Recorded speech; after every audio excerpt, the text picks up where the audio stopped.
Thor: Love and Thunder is now playing in theaters, and if you have not seen it yet, this is going to be a spoiler-filled review of the movie. So you should probably go check that out first before we click on and see what else I have to say.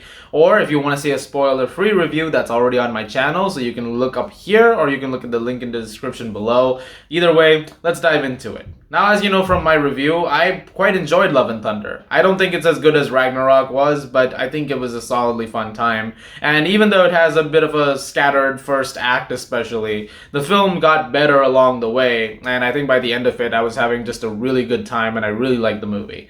But, like I said, it does have its issues and I do have my reservations with it, and that seems to be something that has come up in a lot of the reactions as well. It seemed to be a lot more divisive than I was expecting, because it seems that a lot of people are either really loving the movie or really hating the movie, and I'm just on the side of it's good, not great. I want to talk about some things that I really loved though, which I couldn't really get into in my spoiler-free review. For instance, Gorr the God Butcher. Now in the movie, when you're first introduced to Gorr, he's not the God Butcher, and you get this origin story sequence with him in the beginning where he's walking with his daughter through the desert, and it's quite heartbreaking. He's obviously trying to reach out to a deity that he worships, that he and his daughter worship, and he's not responding, and eventually his daughter passes away due to dying from thirst and hunger, but he continues to live on just barely. Eventually he does run into this deity, Rapu, and it turns out this guy wants nothing to do with any of his followers.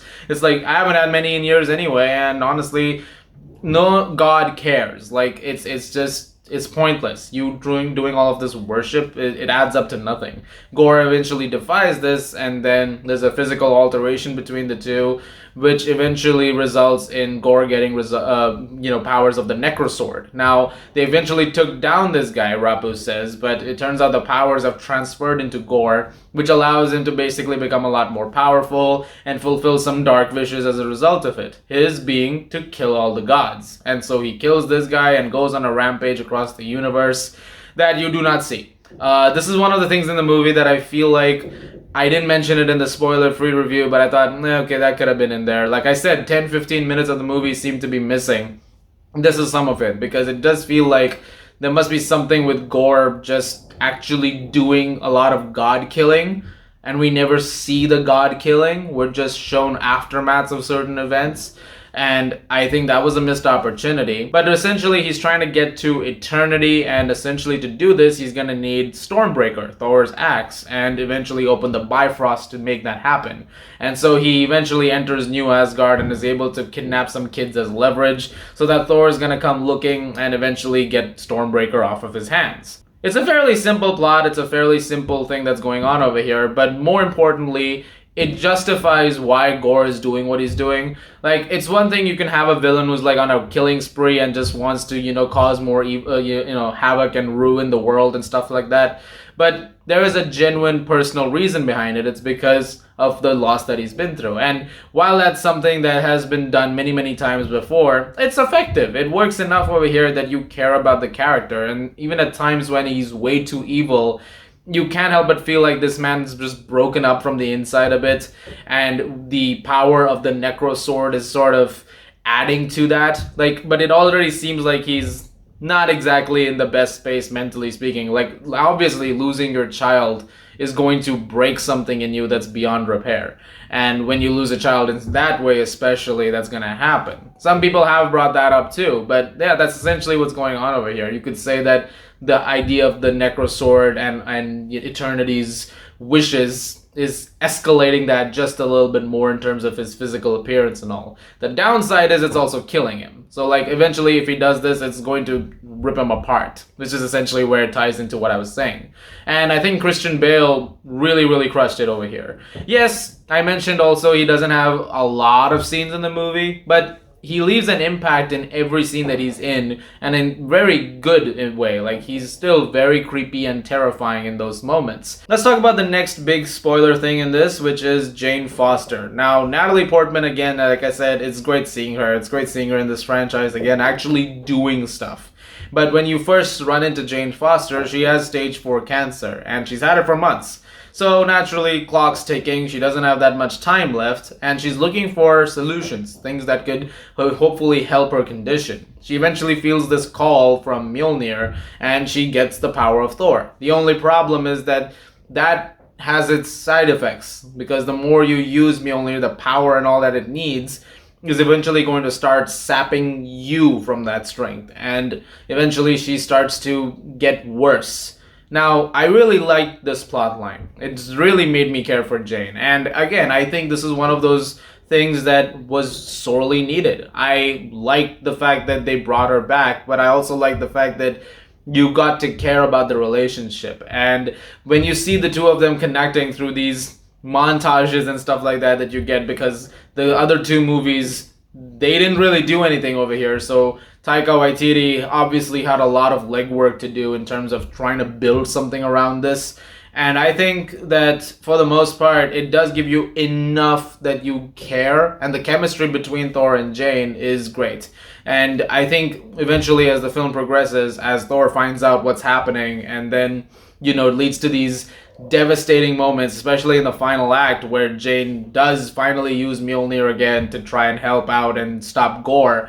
It's like this final moment, because this is it. She's going to die now. And that particular feeling throughout that entire fight is particularly heartbreaking. It actually leads to a very bittersweet finale, which I did not expect. Now, we'll talk more about that stuff later, though. I may talk about some other stuff that happens along the way. Now, as I mentioned in my spoiler-free review, I thought some of the humor was a little too much. Yeah, that seems to be the universal complaint.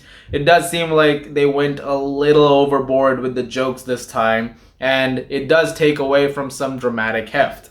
And that is especially in the first half, honestly. Like, the first half is where all of those things really seem to be, because the second half devolves into something a lot darker, and you have this, the serious stuff going on with Gorr and all of the world ending and Jane dying stuff. And so that eventually comes to a halt.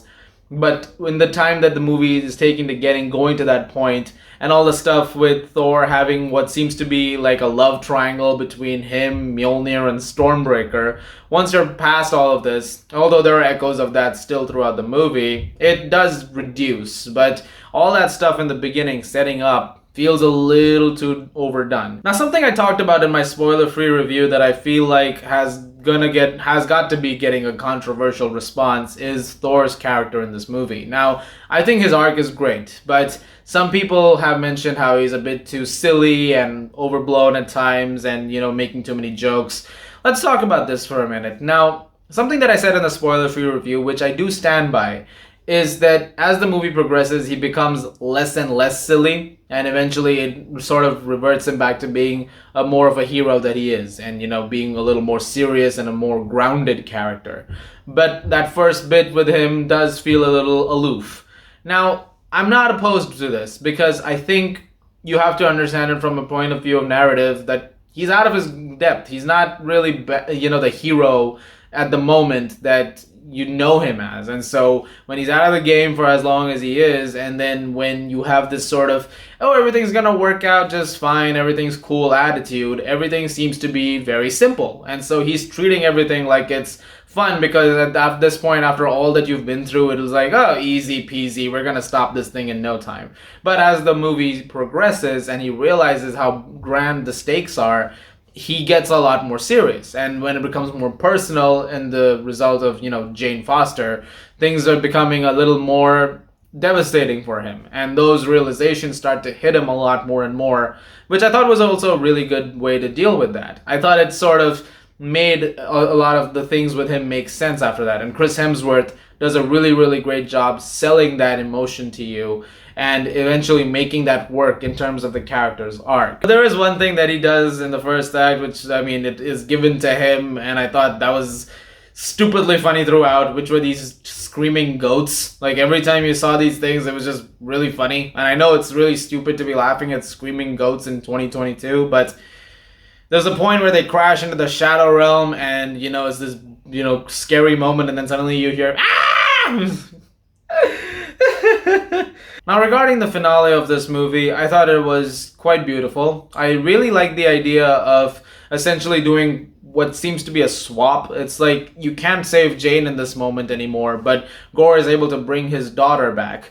Now, some people have talked about Gorr redeeming himself in the last few minutes. I agree, except I thought it was gonna do something even sillier, which was he was gonna try and wish for Jane to live, but he doesn't quite do that. And I'm glad he didn't do that because that would have been a bit too cliche. He instead decides to bring his daughter back and asks Thor to promise him to keep her safe.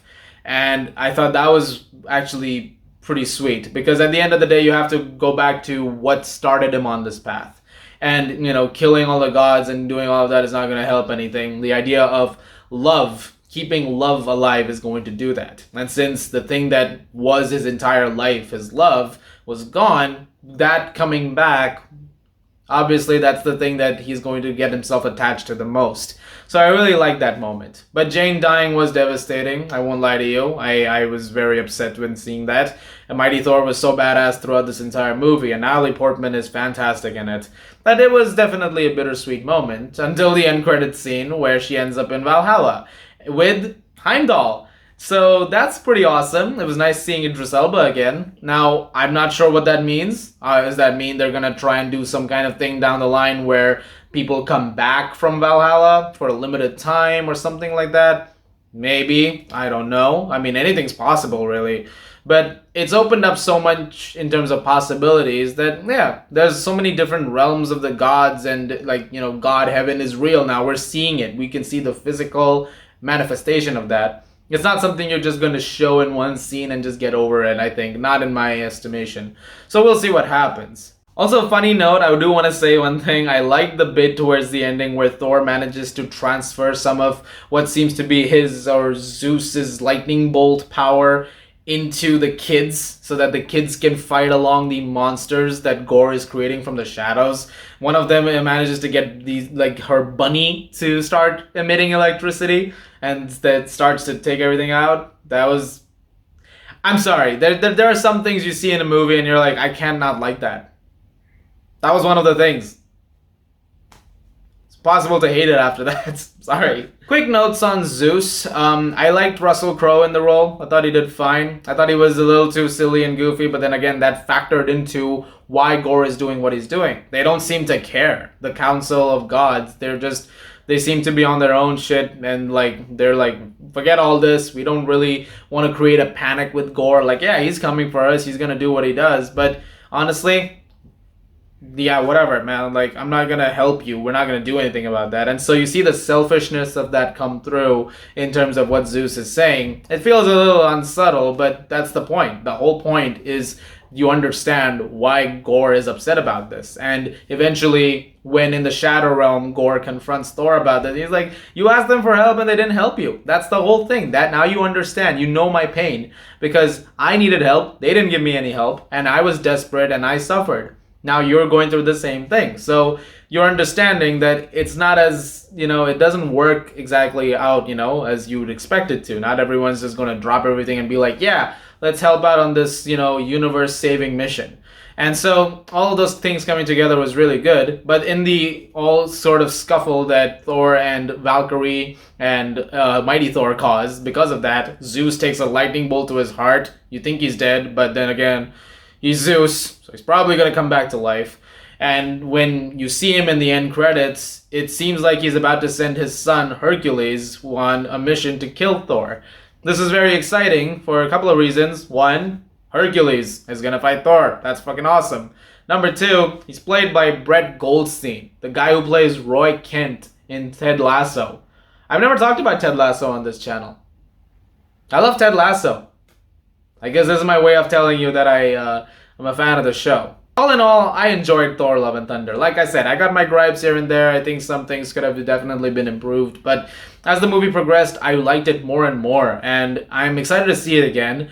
I understand, however, I do understand people not liking this movie as much. I understand the various different responses it's gotten. But overall, I walked out of it fairly satisfied. And while it's not my favorite Thor movie, or like I said, not even my favorite MCU movie, it's a quick 1 hour, 59-minute ride, and it's a ride that I enjoyed for the most part. And that's it. That's all you need sometimes. Granted, like I said, Could have been a lot better, but overall, I'm fairly happy with Thor Love and Thunder, and I'm looking forward to seeing what else we're gonna see in the MCU. Although, I would love if they started doing a little more connective tissue, because these seem so isolated right now.